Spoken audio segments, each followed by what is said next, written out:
एक पल का किस्सा बन जाता है, जाने कब कौन जिंदगी का हिस्सा बन जाता है। कुछ खास लोग मिलते हैं जिंदगी में, जिनसे कभी न बिछड़ने वाला रिश्ता बन जाता है। सबसे पहला टीचर कौन होता है? पहला टीचर, यस, हर बच्चे की पहली गुरु उसकी माँ होती है। माँ ही वो शख्स होती है जो हमें चलना सिखाती है, बोलना सिखाती है, गिरकर उठना सिखाती है। She is our first teacher, our first guide and our first supporter and our first blessing.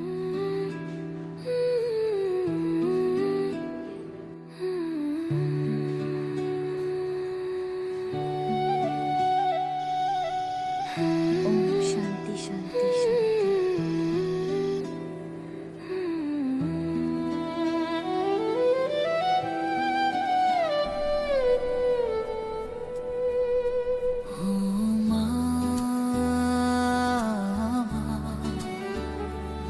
तेरी छाँव है दुआ, सांसों में तू ही तू,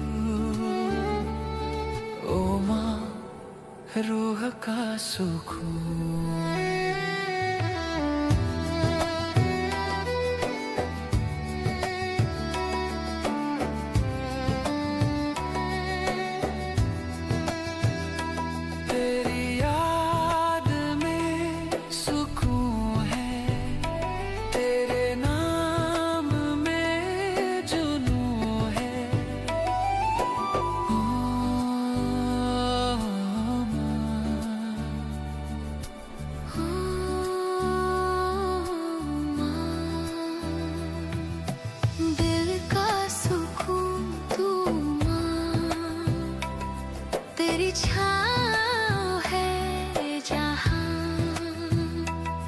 तेरे बिना कुछ नहीं माँ, माँ, माँ,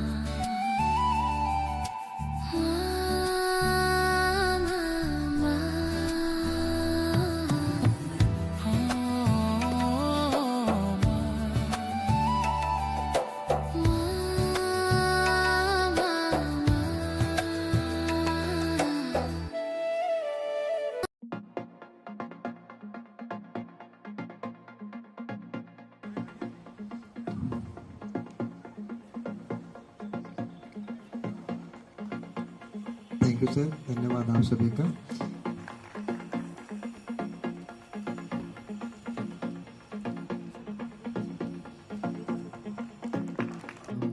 थोड़ा सा मोमेंट आपको समर्पित करते हैं। एक सेकंड में ज्वाइन करता हूँ सर।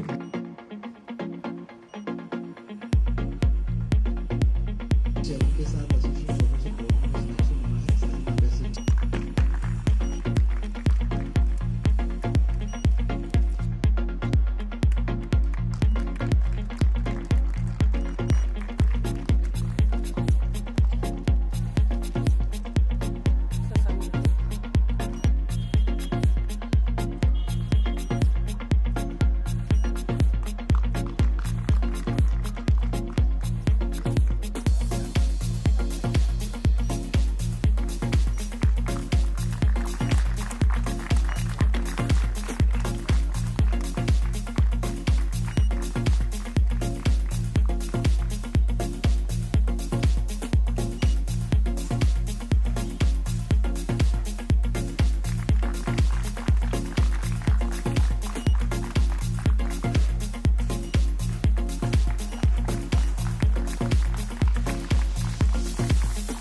चीज़ें कहने का मतलब ये है कि अगर आप ट्रस्ट रखोगे खुद पे, खुद के साथ ईमानदारी और इंटेंशन अगर प्योर है तो चीज़ें फेवर में आज नहीं तो कल आ जाती है। जब तक सिलेक्शन नहीं होता तब तक ये लगता है कि यार शायद अपन गलत रास्ते पे हैं, कुछ ना कुछ कमी अपने से हो रही है। लेकिन जिस दिन पीडीएफ में नाम दिख जाता है उस दिन अपने आप ट्रस्ट आ जाता है कि नहीं, जो पीछे मेहनत कर रहे हैं उनका आज नहीं तो कल श्योर सिलेक्शन होना ही है। तो जो यहाँ पे मेरे जूनियर हैं, जो यहाँ पे तैयारी कर रहे हैं, सबके मन में चाहे कितना ही पॉजिटिव हो, लेकिन 1% कॉर्नर ऐसा रहता है नेगेटिव वाला, यार हुआ या नहीं हुआ तो इसमें क्या करेंगे।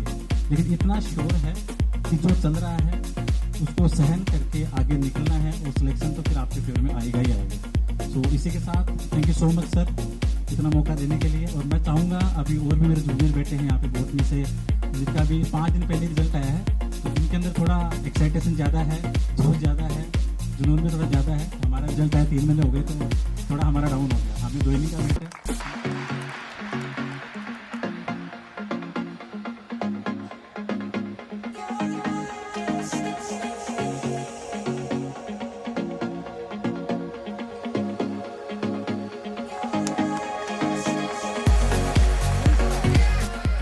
सिलेक्शन नहीं हुआ था तो लाइब्रेरी जाते थे, आते थे, पूरे दिन लाइब्रेरी रहते थे। तो गली में निकलते हुए कब तक लगी, कब तक तेरा रिजल्ट आएगा। इवन मैंने तो 5-6 साल तक कोई शादी भी अटेंड नहीं की। सोचा कि रिलेटिव आएंगे तो पूछेंगे क्या कर रही है, ये उम्र भी बढ़ रही है तो शादी भी करवा दो इसकी। ये वाले भी कॉन्सेप्ट चलते हैं अपनी फैमिली में, हमारे तो ज़्यादा ही चलते हैं। पर मैं शुक्रगुजार हूँ अल्लाह की और मेरे पेरेंट्स की कि जो लोगों की बातों में नहीं आए। उन्होंने मतलब लोगों की बातों में आए बगैर मेरे पूरा विश्वास किया। और जैसे मैं कायम खानी फैमिली से बिलोंग करती हूँ तो हमारे जैसे फीमेल्स को पढ़ने के लिए बाहर भी नहीं भेजते। तो मेरी फैमिली में मैं पहली लड़की हूँ जो बाहर निकली है और प्रिपरेशन की है। और इतनी मैं तो समझती हूँ कि मैं सच में बहुत बड़ी पोस्ट पे लगी हूँ। और मेरे को ये ज़्यादा प्राउड हो रहा है कि कलेक्टर से ज़्यादा इस पर सैलरी हुई, तो वो बहुत ही ज़्यादा अच्छा लग रहा है। पिछली वैकेंसी में भी मैंने दिया था, इंटरव्यू में भी पहुंची थी तो उसमें मैं वेटिंग में रही थी। तो उस टाइम थोड़ा दुख हुआ, लेकिन अब वो दुख मेरे को नहीं हो रहा, क्योंकि अगर मैं उस टाइम लगती तो उतना वैल्यू नहीं होता, क्योंकि उस टाइम मैंने इतनी तैयारी भी नहीं की थी। इस बार मैंने तैयारी इतनी अच्छे से की है कि मेरे को पता था सिलेक्शन तो हो जाएगा, लेकिन ये नहीं पता था कि 7th रैंक से हो जाएगा, टॉप 10 में आ जाऊंगी। सर का विश्वास था हमेशा से कि तेरा सिलेक्शन हो जाएगा, तो आराम से बैठ। क्योंकि मैंने ये दिसंबर वाले की तैयारी की और इसमें भी अच्छा बन रहा है, लेकिन वो सीट किसी और के लिए छोड़ देंगे, किसी और के लिए, मतलब डिजर्विंग कैंडिडेट के लिए। और इसमें हो गया, मैं बहुत खुश हूँ, अल्लाह की शुक्रगुजार हूँ, मेरे पेरेंट्स की शुक्रगुजार हूँ और सभी शुक्रगुजार हूँ कि अल्लाह ने मेरे को बहुत बड़ा मौका दिया। और हमारी फैमिली में मतलब मैं एक रोल मॉडल बन चुकी हूँ, या आगे भी और मतलब मैं लड़कियों को मोटिवेट भी करूँगी, अपने मेरे पेरेंट्स जैसे औरों के पेरेंट्स को भी मोटिवेट करेंगे कि भाई अपनी बच्चियों को बाहर भेजो, या बाहर नहीं भेजो तो उनको ऐसा इन्वायरमेंट दो कि वो पढ़ पाए, अच्छे से पढ़ पाए, अपने सपने हैं वो उनको पूरा कर पाए। Thank you.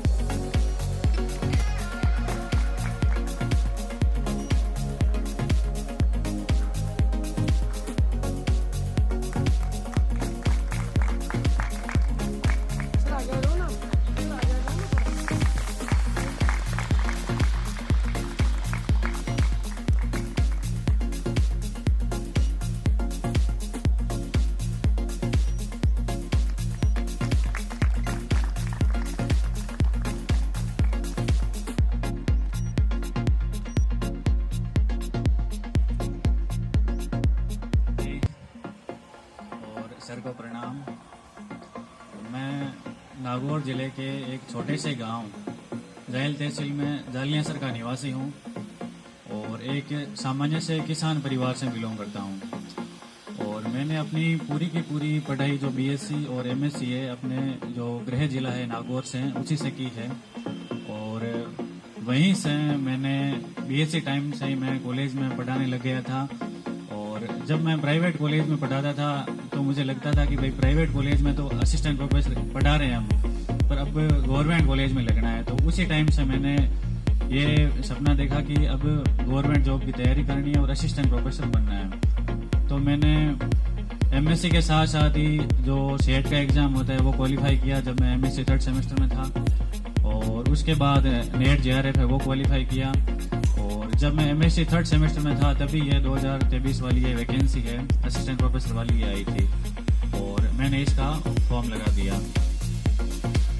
इसका मैं जब मेरी MSc 2024 जनवरी में कंप्लीट हुई है तो 2024 जनवरी में ही जीके का पेपर था।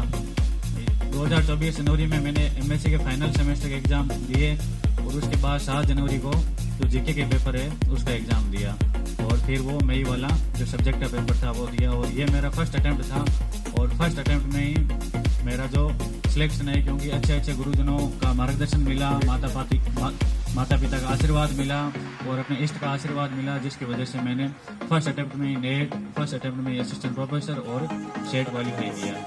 और सर से पहले सर मुझे नहीं जानते इससे पहले क्योंकि मॉक इंटरव्यू से इनसे जुड़ा था और सर को पता नहीं है कि मैंने इनकी जो टेस्ट सीरीज है वो भी असिस्टेंट प्रोफेसर के लिए टेस्ट सीरीज सर से ही ली थी। उस टाइम से सर जानते नहीं है और फिर जो मॉक इंटरव्यू का एक्सपीरियंस सर के साथ बहुत अच्छा रहा और उसकी वजह से मेरा जो असिस्टेंट प्रोफेसर में जो इंटरव्यू है वो अच्छा गया और स्कोर थे थ्योरी में वो भी अच्छे थे और उसकी बदौलत आज मैं असिस्टेंट प्रोफेसर बन गया। तो गाँव में मतलब खुशी की लहर है। मतलब पहले मुझे भी गांव में लोग ज़्यादा जानते नहीं थे क्योंकि मैं पढ़ता रहता था, घर से बाहर निकलता नहीं था और क्योंकि मेरे गांव में ढाणियों में रहता हूँ मैं धोरों के बीच रहकर ही मैंने तैयारी की है। जब से ये असिस्टेंट प्रोफेसर की वैकेंसी आई थी तो मैं नागौर छोड़कर गाँव चला गया ढाणी में और ढाणी में रहकर ही मैंने तैयारी की थी पूरी की पूरी। कहीं नहीं गया मैं जयपुर, सीकर या दिल्ली वगैरह कहीं नहीं गया। ढाणी में रहकर ही मैंने नेट क्वालिफाई किया और वहीं से असिस्टेंट प्रोफेसर निकाला। हाँ, ऑनलाइन जो कोचिंग्स वगैरह है उनकी सहायता मैंने ली थी। तो सभी से ये कहना चाहूँगा कि मेहनत करो, अच्छे से मेहनत करोगे तो सफलता जरूर मिलेगी। बस सपना देखना है और उसी डायरेक्शन में आपको जाना है, मतलब भटकना नहीं है।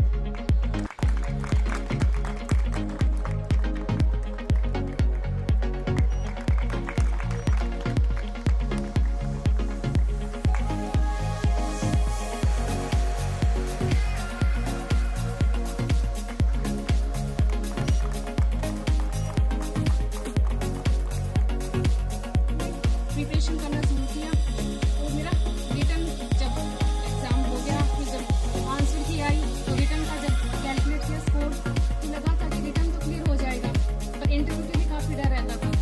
फिर जब सर से जुड़ी तो सर ने काफ़ी इम्प्रूवमेंट करवाए मेरे में कि ऐसे बोलना वगैरह, तो सर का भी काफ़ी साथ था जिससे कि मैं इंटरव्यू में क्वालिफाई कर पाई तो आज असिस्टेंट प्रोफेसर बन पाई।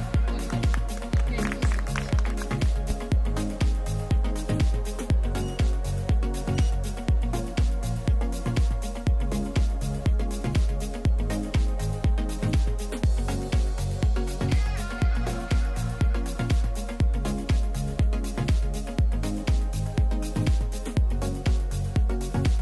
खुशी है कि जो भी अच्छा आइडिया आता है हमारे सुपुत्र दिग्विजय सिंह जी को मेरे साथ शेयर करते हैं, मैं भी करता हूँ।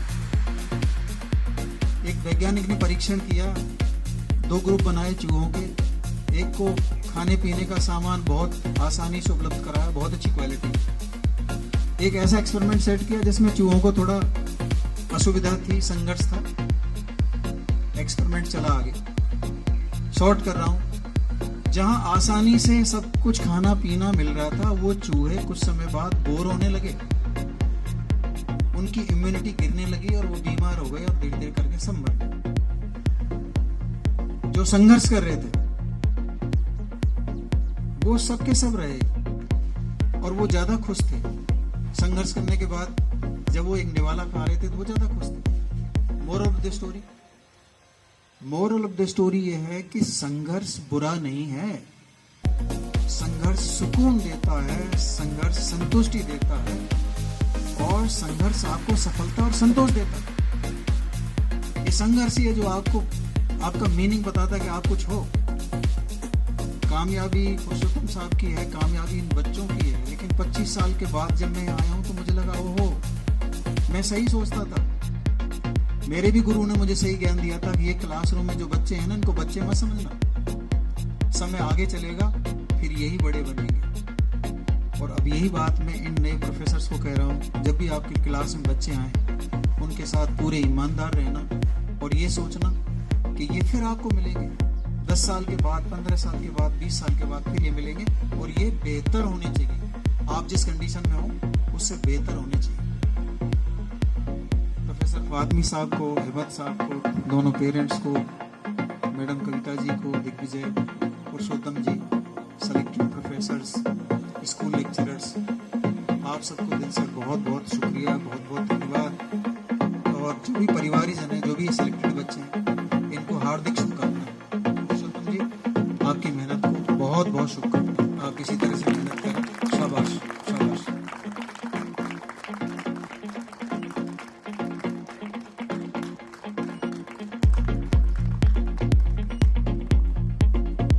आप सम्मानीय जन जो मंच पर बैठी हुई हैं, हमारे पेरेंट्स और बाहर आंटी जी हैं बीच में, आप सबको मेरा प्यार भरा दिल से हार्दिक नमस्कार।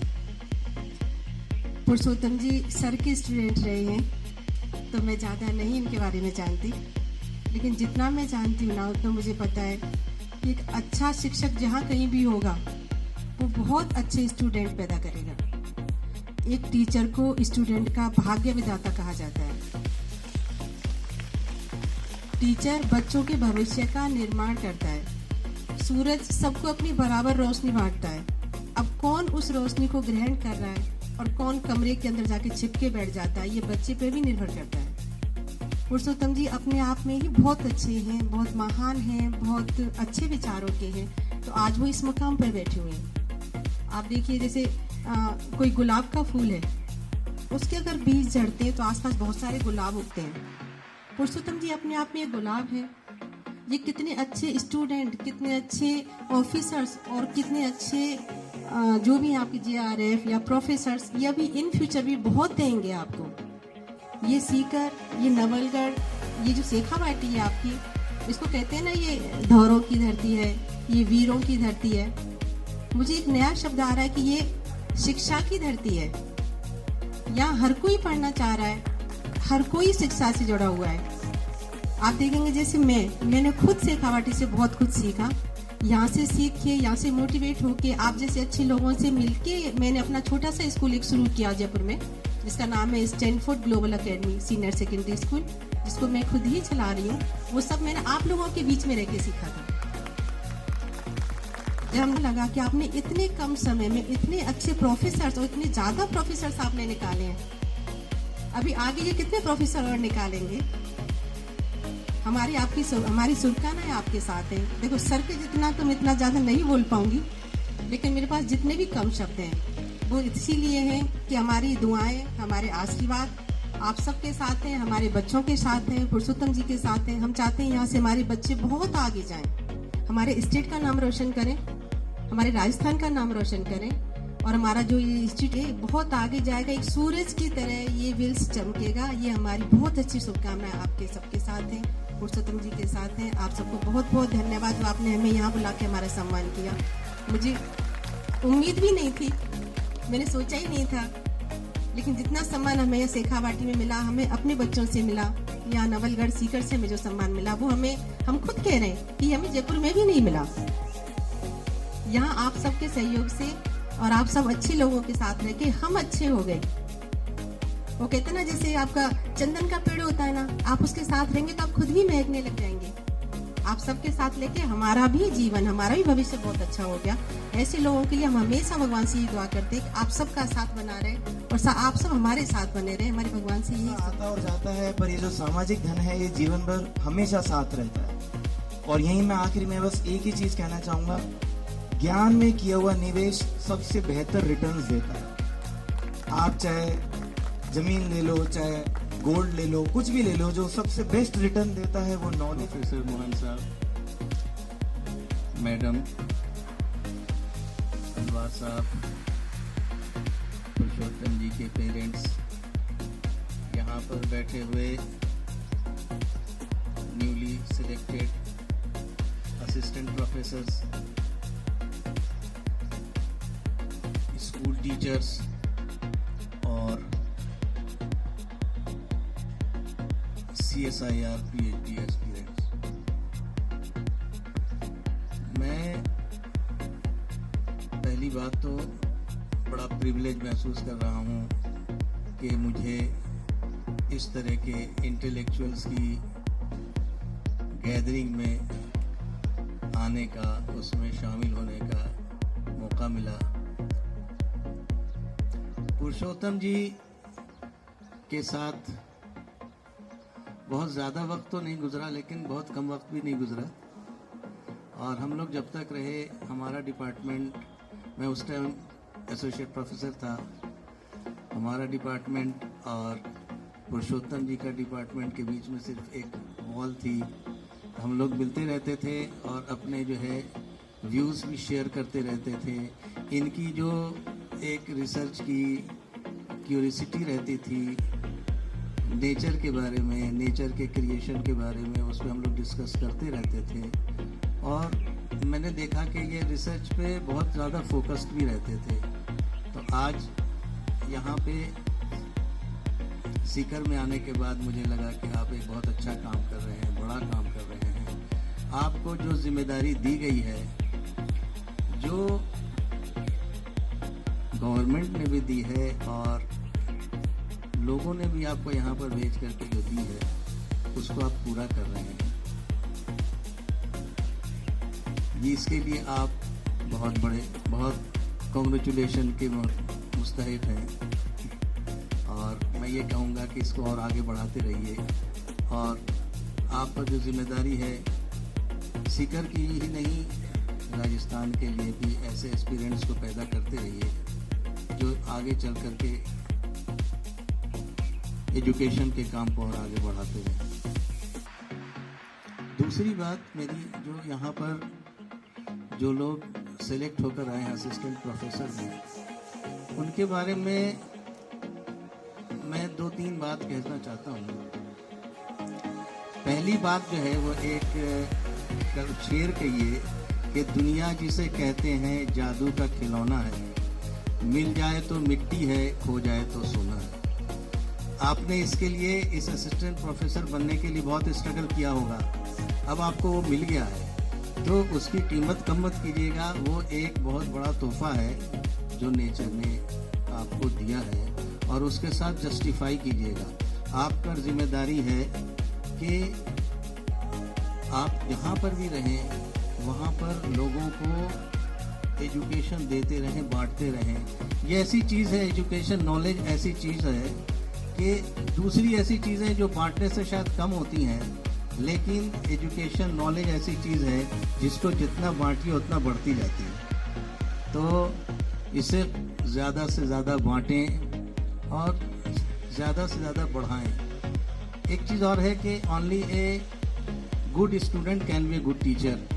तो सीखना किसी भी उम्र में छोड़े मत, हमेशा सीखते रहें, आगे बढ़ते रहें। जहाँ से भी जो चीज़ मिले, जो भी सीखने की चीज़ें मिले, उसे आप गैदर करें और फिर उसको दूसरों तक भी पहुँचाएं। एक चीज़ मैंने यहाँ पर देखी कि अभी फ़ोटो चल रहा था, फ़ोटो सेशन था, तो उसमें असिस्टेंट प्रोफेसर थे, वो ज़मीन पर बैठे थे। तो मुझे एक ख्याल आया कि इससे जो है एक चीज़ आती है कि आपके पैर हमेशा ज़मीन पे होने चाहिए और आपकी सोच हमेशा आसमानों पे होनी चाहिए।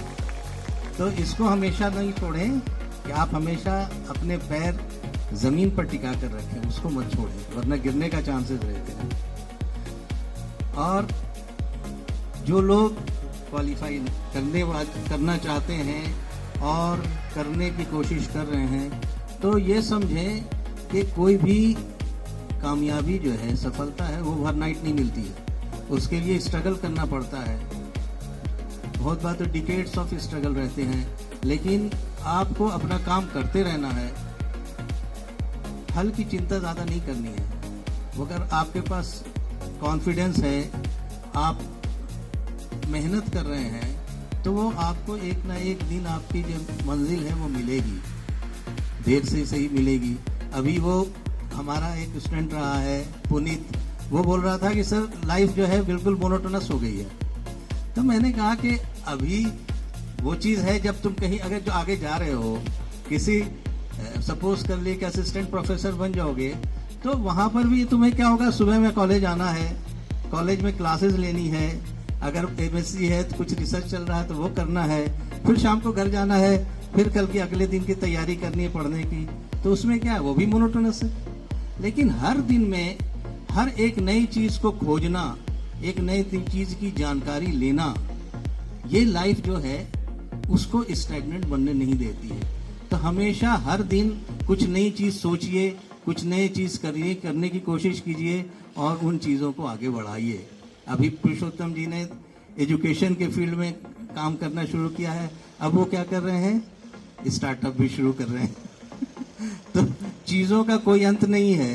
ये हमेशा जो है जिंदगी जो है वो स्टैग्नेंट नहीं रहनी चाहिए, हमेशा चलती रहनी चाहिए और आगे बढ़ते रहना चाहिए। मेरी आपसे जो है यही आपको कहना है कि अगर आपके साथ कुछ मिलने में देर हो रही है तो ये मत समझिए, फ्रस्ट्रेट मत होइए कि वो आपको नहीं मिलेगी। आप अपनी मेहनत करते रहिए, चीज़ें तो आपको मिलेगी। और जो लोग बन चुके हैं वो जिम्मेदारी को समझें और उस जिम्मेदारी को जो पुरुषोत्तम जी ने अपने सर से ली और अब वो आप लोगों के सर पर दे दी है, तो उसको जिम्मेदारी को आपको उठाना है, उसको लेके चलना है। ये जो प्रोफेशन है बहुत नोबल प्रोफेशन है। इस प्रोफेशन के आगे ये क्या है, एक नेशन बिल्डिंग प्रोफेशन है। आप कोई चीज भी करते हो तो आप किसी ऑफिस में जाते हो, वहां पर इंजीनियरिंग कर, आपको एक जो है सेट वर्क मिला रहता है करने के लिए, लेकिन यहाँ पर आपको कोई अंत नहीं है काम करने का। आप जितनी ऊंचाई पर जाते रहो, यहाँ पर आपको कोई भी क्या है अंत नहीं है। और जितना आप काम करोगे, जितना अच्छा करोगे, आप उतना फायदा पहुंचा सकते हो अपने नेशन को। हम लोग कहते हैं ना, child is the father of the nation. तो ये जो आप जिनको सिखा रहे हो वही आगे चल के क्या करेंगे, नेशन की बिल्डिंग करेंगे। तो आप पर इस नेशन की बिल्डिंग की बहुत बड़ी जिम्मेदारी है। इसे समझेंगे और इसे आगे बढ़ाएंगे। और इसके साथ मैं बहुत ज़्यादा टाइम नहीं लूँगा, पुरुषोत्तम जी को भी मुबारकबाद देता हूँ कि वो इतना अच्छा काम कर रहे हैं और सीकर ही नहीं, बाहर से भी लोगों को एक एजुकेशन का जो है वो उसको बढ़ावा दे रहे हैं, एजुकेशन के लिए एक काम कर रहे हैं। तो इसके लिए वो मुबारकबाद के मुस्तहिक हैं। और आप लोग जो है, आप लोगों ने ये काम को किया, असिस्टेंट प्रोफेसर बने, उसकी एक बड़ा काम है। इसके लिए आप मुबारकबाद के मुस्तहिक हैं, आप लोग को मुबारकबाद देता हूँ। और लेकिन साथ साथ ये देकर जा रहा हूँ, ये आपको मेरा सजेशन है कि कभी ये जो जिम्मेदारी है इसको आगे बढ़ाइएगा, ठीक है। ये जिम्मेदारी आपके आगे है कि न साथ देंगे ये दम तोड़ती शमे, नए चिराग जलाओ के रोशनी कम है। Thank you. प्रोग्राम में हमको इनवाइट किया और इतने अच्छे जो एस्पिरेंट्स हैं, सिलेक्टेड हैं, उनको कैंडिडेट से तारुफ कराया। वैसे काफ़ी कुछ हमारे वरिष्ठ साथियों ने आपको बता दिया है, पीराल साहब की योग्यता के बारे में, अपने एक्सपीरियंस, आपको कैसे आगे बढ़ना है।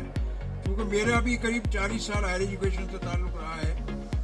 मैं अपना भी शेयर साझा करना चाहता हूँ उन लोगों के साथ जो अभी न्यूली सिलेक्टेड कैंडिडेट हैं। मैंने अक्सर ये देखा है कि जब हमको नौकरी मिल जाती है, नौकरी नहीं मिलती है, संघर्ष करते हैं, करना भी चाहिए, ये हर एवरी पर्सन का दायित्व भी है, जिम्मेदारी भी है। लेकिन जब हम उस पार्ट में, उस हिस्से में पहुंच जाते हैं तो फिर हम अपनी जिम्मेदारियों से थोड़ा दूर होने लगते हैं। क्योंकि आप इतनी अच्छी, इससे बढ़िया सर्विस नहीं है कॉलेज एजुकेशन, हायर एजुकेशन के असिस्टेंट प्रोफेसर बनना। इसमें रेस्पेक्ट है, इसमें पैसा है और इसमें आपको नए नए इनोवेशन करने का मौका भी है। क्योंकि आप असिस्टेंट प्रोफेसर सिलेक्ट हुए हैं तो समाज भी आपको एक अच्छी उससे देख रहा है कि आप उसमें अपने आने वाले भावी जो जनरेशन है उसको एक नई सीख दें, उनको अपने नए प्रयोगों के बारे में बताएं। क्योंकि हमारी गवर्नमेंट का भी विकसित भारत का प्लान है, तो विकसित भारत जब ही होगा जब हम आने वाली जनरेशन को नए नए इनोवेशन के लिए अग्रसर करेंगे और अपनी जो एक्सपेरिमेंट्स हैं उनको बताएंगे। ये आज का प्रोग्राम बहुत अच्छा रहा और ख़ास तौर से पीलाल साहब का धन्यवाद देता हूँ कि इतने अच्छे प्रोग्राम में इन्होंने हमको इनवाइट किया, इतने लोगों से मिलवाया, बहुत खुशी हुई। और मैं यही खुदा से दुआ करता हूँ कि ये जो इंस्टीट्यूट है बिल, ये ऊंचाइयाँ छुए और नाम रोशन करे राजस्थान में, इंडिया में, चूंकि ये मैंने ऐसा इंस्टीट्यूट पहली बार देखा, 6-7 बच्चे इस इंस्टीट्यूट के सिलेक्ट हो गए, असिस्टेंट प्रोफेसर बन रहे हैं, स्कूल लेक्चरर बन रहे हैं। ये बहुत बड़ी एक सीकर वालों की उपलब्धि है। चूंकि ये हमारे साथ रहे, करीब 2 साल के हमारा इनका रिश्ता रहा, लेकिन इनके आने से गवर्नमेंट पीजी कॉलेज धौलपुर में एक एकेडमी। आज यहाँ आए सारे असिस्टेंट प्रोफेसर्स और हमारे स्पेशल गेस्ट जिन्होंने हमें ज्वाइन किया। आज ये जो सिलेक्शन समारोह आप सबके सामने है, ये कभी हमारे माइंड में था कि हाँ सर ऐसा हो सकता है। जब मैंने सर से बोला था कि सर हम मॉक इंटरव्यू के लिए जा सकते हैं क्या, तो सर ने बोला नहीं अभी हमारे पास टीम नहीं है, हम ये नहीं कर सकते। तो मैंने कहा कि सर हम एक बार ऑनलाइन करके देखते हैं। तो धीरे धीरे सारे प्रोफेसर्स को बुलाया और ऑनलाइन हमने स्टार्ट किया। उसके बाद धीरे धीरे कैंडिडेट्स आते गए और आज जो रिजल्ट है आपके सामने है।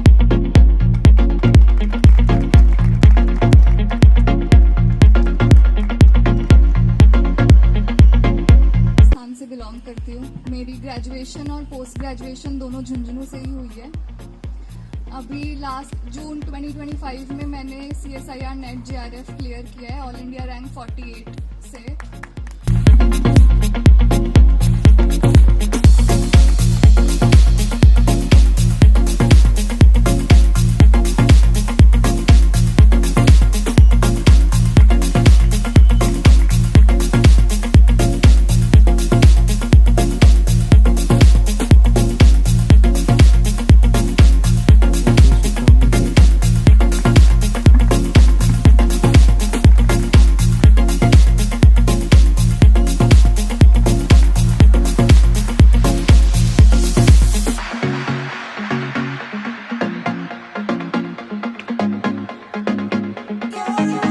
मेरा नाम प्रियंका, मैं यहीं सीकर से हूँ और सीकर में भी एक गांव है मेरा लक्ष्मणगढ़ के पास, वहाँ से बिलोंग करती हूँ। मैं MSc कर रही थी तब सर की स्टूडेंट थी। हम भारतीय कॉलेज में थे, मैं और प्रिया हम दोनों क्लास में थे, तो हम सर के स्टूडेंट थे।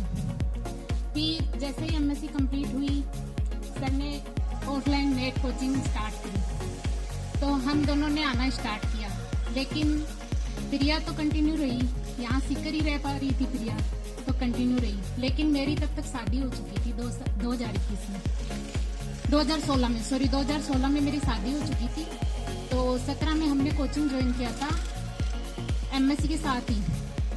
तो मैं सिर्फ 2 दिन कोचिंग आ पाई थी, क्योंकि हुआ क्या था, सर कॉलेज से आने के बाद हमारा बैच चलता था। तो हम पहले कॉलेज जाते, फिर सर की कोचिंग आते, फिर मेरे वापस ससुराल से आती थी मैं। तो ससुराल पहुंचते पहुंचते मुझे बहुत लेट हो जाता था, समथिंग 8 बज जाते थे शाम को के, और वो रास्ता भी बिल्कुल सुनसान था। और मेरी सास अकेली घर पे रहती थी, तो उनको ऐसे टेंशन सी हुई कि भाई बहू अकेली रात को 8 बजे घर आ रही है। तो उन्होंने मुझे मतलब साफ इनकार कर दिया कि नहीं, जाना है तो दिन में जाओ, दिन में आओ, पढ़ाई करनी है करो, जितनी मर्जी आए उतनी करो, लेकिन शाम को 8 बजे नहीं चलेगा। तो मैंने सिर्फ 2 दिन आके कोचिंग आके फिर मैंने छोड़ दिया। उसके बाद मेरा नेट का तो एकदम से कट हो गया था उधर से, कि उस टाइम ऑनलाइन कोचिंग चलती नहीं थी और मेरा नेट का कट हो गया था। फिर मेरी BEd कंप्लीट हो चुकी थी उस टाइम तक, तो मैंने ये टीचर लेवल 2 का एग्जाम दिया और मेरा फर्स्ट अटेम्प्ट में उधर हो गया। और मेरे को जिला मिला कोटा में भी बिल्कुल बैकवर्ड एरिया मिला, जहाँ पे कोई कोचिंग का कोई साधन नहीं है। लगभग कोटा से भी 95 किलोमीटर आगे था। तो मैं वहाँ से, मेरा काफ़ी मन था कि मैं आगे करूँ, क्योंकि मेरा मतलब ऐसे था कि मैं नेट की कोचिंग करूँ, नेट करूँ, तैयारी करूँ, लेकिन कोई माध्यम नहीं था जिसके साथ मैं सर से जुड़ पाऊँ, किसी से भी जुड़ पाऊँ। सर मुझे कहते थे कि कोटा में कोचिंग है, वहाँ मिल लो, लेकिन कोटा से अप डाउन करना भी मेरे लिए पॉसिबल नहीं था, क्योंकि मेरी पोस्टिंग काफ़ी दूर थी कोटा से। फिर कोरोना आने के बाद मेरे को एक सबसे अच्छी चीज़ लगी कि कोरोना के साथ साथ ऑनलाइन कोचिंगें आ गई, और उसका सबसे ज़्यादा फ़ायदा मुझे हुआ। मेरे को ऑनलाइन कोचिंग लेने का मौका मिला। मैं कोटा में अपनी जॉब के साथ साथ ही कोचिंग करी मैंने। उससे पहले मेरी गुड़िया हो गई थी। पहले क्या, मैं अकेली थी जॉब पे, तो मेरे को दिक्कत नहीं होती थी। जब मन किया घर आ गए, अकेले रहते हैं ना तो इतनी दिक्कत नहीं होती, बैग उठाया चल दो। लेकिन फिर बच्चे हो जाते हैं तो काफ़ी प्रॉब्लम्स आती है। तो फिर मेरे को ये हो गया कि यहाँ से मुझे निकलना है। और शिक्षा विभाग में क्या है, सबके ट्रांसफर हो जाए, लेकिन अभी 3rd ग्रेड के बहुत मुश्किल है। तो मुझे तब तक ये एहसास हो चुका था कि मुझे यहाँ कैसे भी करके निकलना है। तो मैंने सर से बात करी, सर ने कहा आप नेट की तैयारी करो। मेरे को ये था कि स्कूल एजुकेशन में तो मैंने ठीक है, मैं सर्टिफाइड उधर थी नहीं, मेरे को ये था कि हो गया कोई बात नहीं, लेकिन मुझे कॉलेज लेक्चर के लिए तैयारी करनी है। मैं प्रिया से रेगुलर कांटेक्ट में थी, जब भी प्रिया से बातें करती थी तो वो मुझे काफ़ी मोटिवेट करती थी। खुद तैयारी कर रही है वो, लेकिन फिर भी मुझे काफ़ी मोटिवेट करती थी। वो मुझे कहती थी तुम सर से बात करो। मैं कहती थी यार मेरी हिम्मत नहीं होती सर से बात करने की, क्योंकि मैं काफ़ी गैप हो चुका था सर से बात किए हुए, काफ़ी टाइम हो गया था। क्योंकि एक जुड़े रहते हैं ना, तो मतलब काफ़ी रहता है, और काफ़ी दिनों से बात नहीं होती ना, फिर हेजिटेशन सी होती है कि अपन बात क्या करेंगे। सर ने हमें पढ़ाई कंटिन्यू करने के लिए बोला था, और अपन ने कंटिन्यू की जगह अपन ने तो छोड़ छाड़ के ही बैठ के किताबों की धूल ही नहीं झाड़ी। कितने दिन हो गए, अब हम क्या बोलेंगे सर को। फिर इसने कहा हिम्मत तो कर, सर वही है जो हमें एमएससी में पढ़ाते थे, कुछ भी चेंज नहीं हुआ, तुम बात करके देखो। तो मैंने सर से बात करी, सर ने मुझे बहुत पोलाइटली समझाया प्रियंका तुम कर सकती हो बीबी। तो उसके बाद में मैंने सर का कोर्स ज्वाइन किया, सर से लगातार हम जुड़े रहे, और मेरी नेट क्वालिफाई 3 अटेम्प्ट में हो पाई। लास्ट अटेम्प्ट में मैंने असिस्टेंट प्रोफेसर का भी दिया, लेकिन थोड़ा कम टाइम दे पाई, इसलिए मेरा जीके नहीं निकल पाया।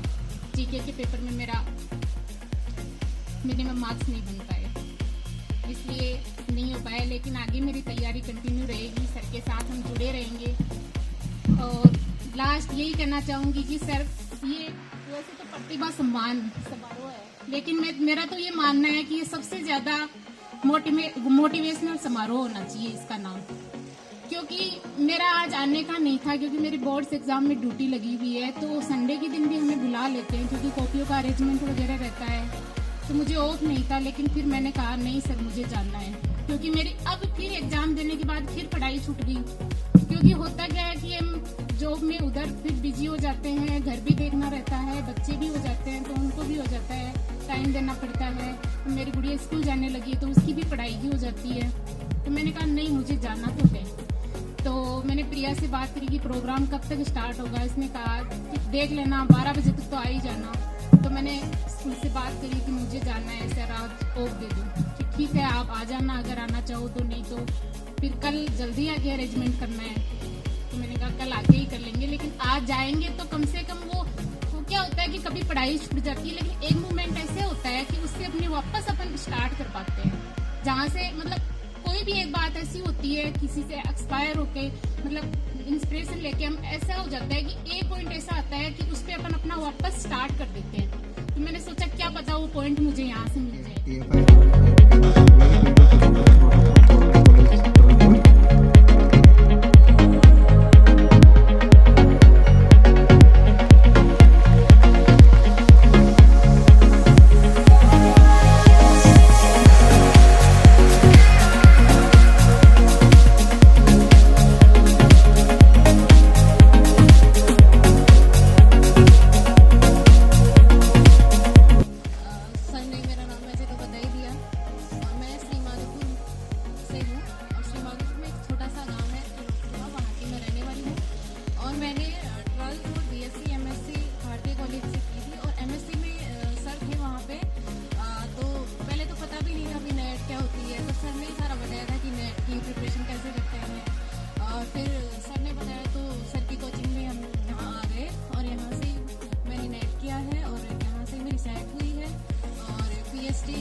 भी सर के अंडर से चल रही है, वहाँ शेखावाटी यूनिवर्सिटी से, और सर ही मेरे गाइड हैं। और अभी असिस्टेंट प्रोफेसर का भी मैंने इंटरव्यू दिया है, लेकिन उसमें नहीं हो पाया। तो आगे अभी सर के साथ में जुड़ी हूँ तो हो जाएगा।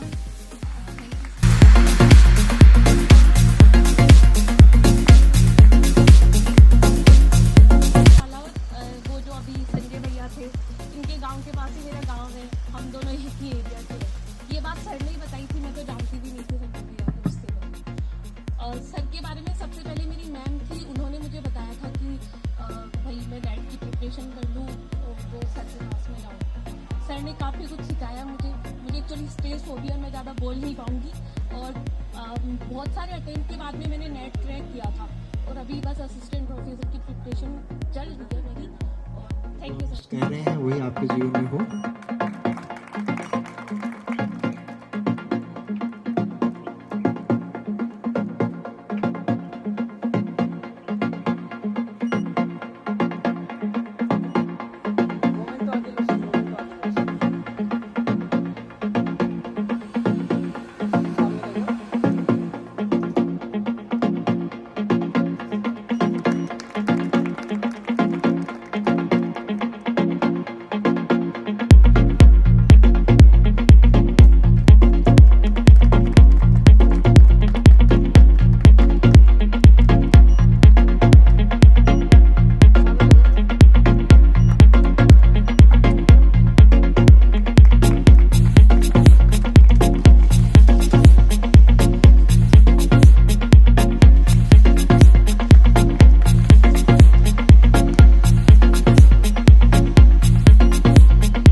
What can you expect from us when we launch? So, as a new standard of trust, we are introducing live camera processing. You can actually watch them being prepared for you. No preservative, just freshness. Every order will be prepared on order only. We don't believe in warehouse storage. We believe in the field to fork philosophy. 100% organic integrity. Everything we offer will be 100% chemical free and nutrient rich food solutions across India. Our website launch next month isn't just a business opening, it's a movement back to our roots. We are currently perfecting every process to ensure that you taste the purity of Rajasthan in every bite. I invite you all to follow our journey over the next few weeks as we count down to our official launch. Let's get ready to bring healthy and vitality back into your lives. Thank you and stay tuned for a healthier tomorrow.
यूं तो आवे jeans top मैं आज के मन में यारी से कुत्ती दामन पहन पहन के हंस हंस के बतलारी से कुत्ती दामन पहन पहन के हंस हंस के बतलारी से नाचन की भी होड़ लगारी आपस में बोली वाली छोरी मस्तारी पागण में पतली कमर मटी तारी दामन में बोली वाली छोरी मस्तारी पागण में पतली कमर मटी तारी दामन में हो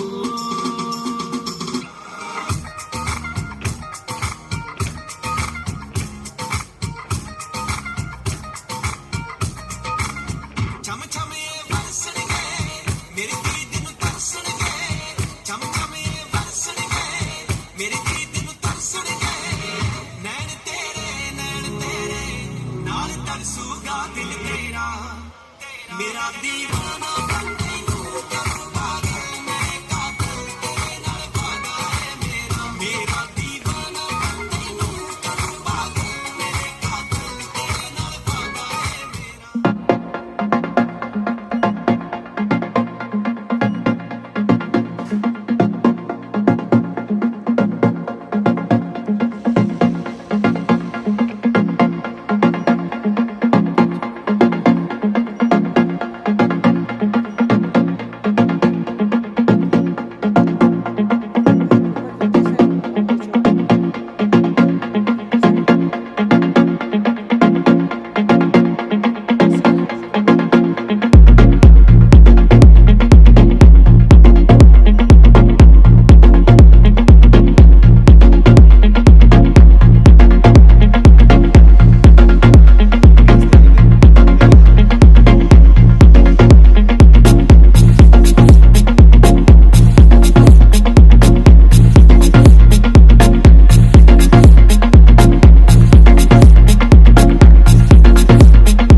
BioPoint